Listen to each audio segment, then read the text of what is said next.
बिस्मिल्लाहिर्रहमानिर्रहीम अस्सलाम वालेकुम। कैसे हैं आप सब? उम्मीद है कि खैरियत से होंगे। हम भी अल्हम्दुलिल्लाह बिल्कुल ठीक-ठाक हैं। सुबह का टाइम है, नाश्ते से ही मैंने व्लॉग स्टार्ट कर लिया है क्योंकि नाश्ते के टाइम से जब मैं स्टार्ट करती हूँ ना, तो मुझे ऐसा लगता है कि पूरा दिन ही मैं रिकॉर्ड कर पाऊँगी। अगर सुबह मैंने कैमरा नहीं उठाया तो फिर पूरा दिन ही व्लॉग नहीं बनता और मैं छुट्टियाँ बहुत ज़्यादा करती हूँ। तो अब चाय का दूध मैंने रख दिया है, हल्की आँच पर इस तरफ मैं पराठे बनाऊँगी और आजकल पराठे खाने का बड़ा मज़ा आ रहा है, थोड़ी-सी बारिश हुई है और हल्की-सी ठंड आ चुकी है, इतनी ज़्यादा ठंड भी नहीं है, स्वेटर वगैरह लेने की ज़रूरत नहीं है, लेकिन फिर भी ठंड तो है। और पराठे बनाते-बनाते मेरे हाथ में छाला बन गया क्योंकि ये जो घी इसका गरम-गरम घी था ना, वो मेरे हाथ पर गिरा है, तो अभी दिखाती हूँ कि हाथ पे एक वो बबल सा बन चुका है। तो कुछ दिनों से ना मेरे कामों में बड़ी रुकावट है, पता नहीं क्यों? एक तो मशीन ख़राब होगी, कपड़े नहीं धुले, हालाँकि मुझे कपड़े धोना ज़्यादा अच्छा लगता है, मैं कपड़े बहुत ज़्यादा धोती हूँ।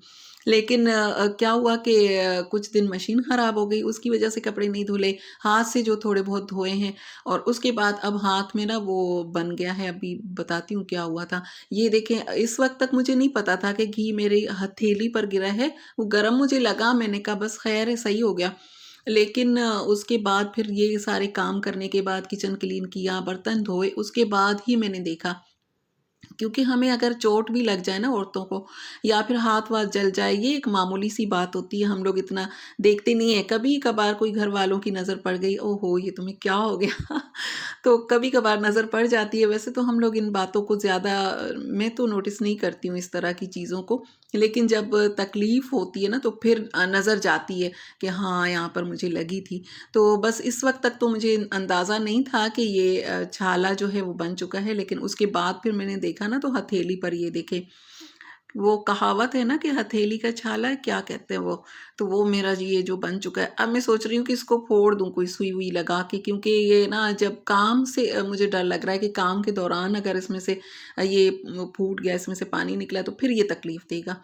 अच्छा बस ये काम जो है वो तो चलते रहते हैं, अल्लाह ताला हाथ-पाँव सलामत रखे और चलते-फिरते रहें, काम करते रहें।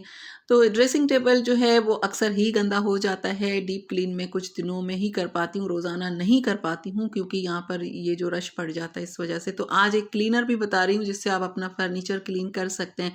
एक तो पहले मैंने बताया था कोकोनट ऑयल से, एक ये वाला भी है, इससे भी फर्नीचर अच्छे तरीके से क्लीन हो जाता है।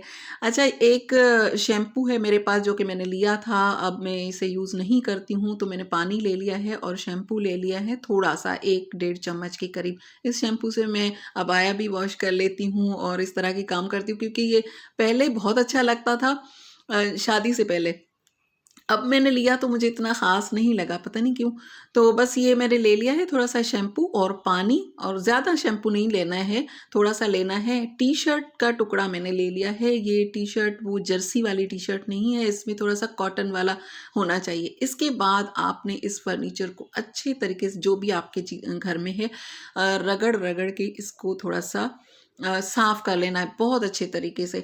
तो ये इतना साफ़ हो जाता है, इतनी इसमें शाइन आ जाती है जैसे आपने वो जैसे पॉलिश वाला जो करते हैं ना हम लोग सिरका और उससे कोकोनट ऑयल से, तो वैसा ही लगता है। अभी देखिए इसमें से इतना कुछ अब मैं दिखा रही थी लेकिन इतना नज़र नहीं आया, इसमें से बहुत इस पर मट्टी थी और निशान हो जाते हैं ना, वैसे तो हम लोग क्लीन कर रहे होते हैं लेकिन इस तरह की क्लीनिंग नहीं हो पाती है जिस तरह से मैं अभी कर रही हूँ, रोज़ाना नहीं होता है। तो ये बेड पर ना टेक लगाते हैं तो कभी-कभार ऑयलिंग की हुई होती है बच्चों ने तो वो भी निशान पड़ जाते हैं, तो ये इससे ये क्लीन हो जाता है बहुत अच्छे तरीके से। तो आप भी इस तरह से कर सकते हैं, घर में कोई इस तरह का शैम्पू है देखें अलमारी पर वैसे पता नहीं चलता, जब आप लाइट्स वगैरह ऑन करें या फिर गौर से देखें कैमरे में ज़्यादा पता चलता है। तो वो भी मैंने क्लीन किया है, इसके बाद ये मैंने बिछा दिया है क्योंकि इसके बगैर गुज़ारा नहीं है, मैंने हटा दिया था फिर मैंने ऑनलाइन भी बहुत चेक किया कि मुझे ड्रेसिंग टेबल के लिए कोई इस तरह की चीज़ मिल जाए जो मैं इसके ऊपर बिछा लूँ, लेकिन ऐसा कुछ ख़ास मुझे मिला नहीं। कुछ मुझे समझ में ही नहीं आया, तो फिर ये एक पुराना है कवर डाइनिंग टेबल का, उसे मैंने कट करके कुछ एक पीस यहाँ पर डाल दिया है, बाकी मैं साइड टेबल्स को भी क्लीन करके उस पर भी डाल दूँगी।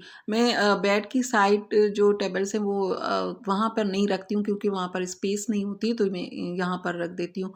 इस पर होता है मेरा पर्स, जो कि मैं इसी में ही कोई पैसों वैसों की ज़रूरत हो या बाहर में जाती हूँ तो ये वाला लेती हूँ। टिश्यू पेपर होता है, मेरा मोबाइल होता है, हैंड फ्री होता है, और ये आजकल ये भी रख देती हूँ।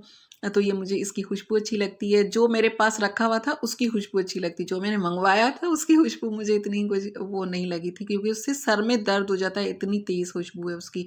और ये फिर एक और आज मैं कम्फर्टर का कवर जो है वो मैं बना रही हूँ, सी रही हूँ।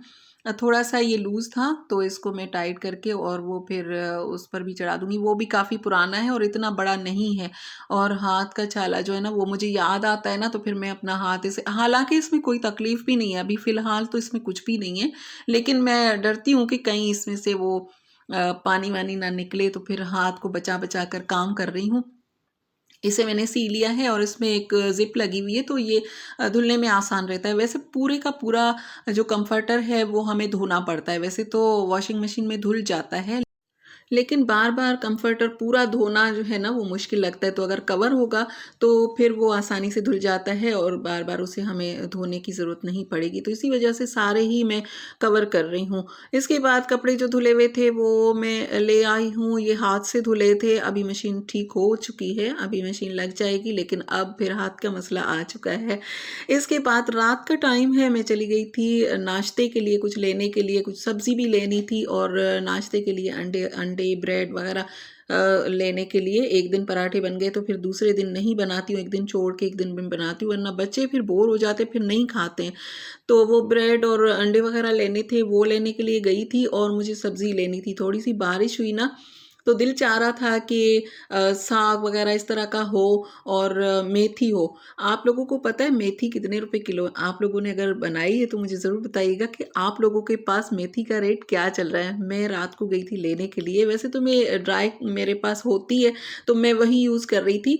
फ्रेश वाली मैं आज ही लेने के लिए गई थी और बारिश के बाद गई थी, तो ये 400 रुपए किलो मुझे बता रहे थे, और उन्होंने कहा चलो आधा किलो हम आपको 180 रुपए का दे देते हैं। तो इतनी महंगी मेथी, जो कि बहुत सस्ती थी, पता नहीं क्या हुआ, पता नहीं लोग ज़्यादा ले रहे हैं, और किसी के पास थी भी नहीं, बहुत कम मुझे मिली। थोड़ी-सी मैं ड्राई कर लूँगी, यहाँ पर मैंने इसे वॉश कर लिया था पत्ते-वत्ते अलग करके, और थोड़ी-सी मैं बनाऊँगी, लेकिन उसकी रेसिपी इंशाल्लाह आप लोगों से शेयर करूँगी नेक्स्ट व्लॉग में। अभी तक मैंने आप लोगों से ये तो नहीं कहा कि वीडियो को लाइक कर दीजिए, तो आप लोग वीडियो को लाइक कर दीजिए, और अगर आप मेरी यूट्यूब फैमिली का हिस्सा बनना चाहते तो मेरे चैनल को सब्सक्राइब भी कर दीजिए। मैं इसी तरह की वीडियोस बनाती हूँ, अपनी डेली रूटीन भी शेयर करती हूँ और कुछ रेसिपीज़ भी शेयर करती हूँ। मैं मिलती हूँ आपसे नेक्स्ट व्लॉग में, तब तक के लिए अल्लाह हाफ़िज़।